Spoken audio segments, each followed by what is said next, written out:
Well, hey, from playing the drums, we now have him on Zoom. Lieutenant Governor Mike Cooney joins us, Democratic candidate for governor. Thanks for joining us today, and good to see you. Great to see you too, Victoria. Thank you so much for having me on this morning. Of course. Let's jump right in and start off by talking about the big news of the day that we had yesterday. Visit by Vice President Mike Pence here in part to support your opponent, Congressman Greg Gianforte. What's your reaction to his visit? Well, I mean, it's always good to have people with the stature of the vice president come to the state and spend time here. Obviously, we'd sure like to have him, sit down and have a conversation to talk about how we're dealing with the COVID situation, since the federal government pretty much handed that off to the states. I think Montana has been able to do a lot of good things and make sure their people are safe and healthy, getting the economy back up and going, making sure we're getting dollars out onto Main Street, helping folks. I mean, I think those are the sorts of policy things that the federal government needs to see, and to see how the state government can respond. And I think Governor Bullock and I have done a lot of good things. Our numbers are lower in infection. Our death rate is lower, although I say that we've lost too many Montanans. But our unemployment rate is lower than most states in the nation, and yet still many more people are looking for, to get back into the workforce. So there's a lot of work to be done, and I think that's a story that needs to be told to the federal government.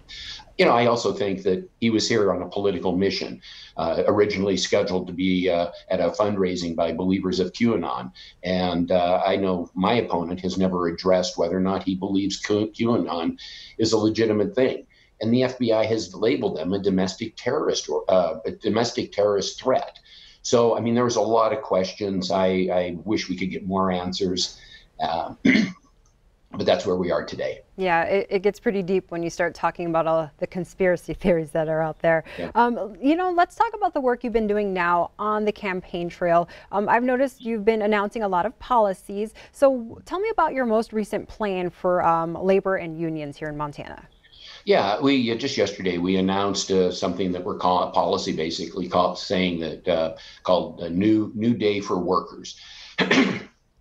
And really what it is, it's basically me saying that, look, we're going to be out there defending unions. We're going to be out there protecting the working women and men of this state, whether they're linemen, boilermakers, miners, teachers, policemen, whatever they are.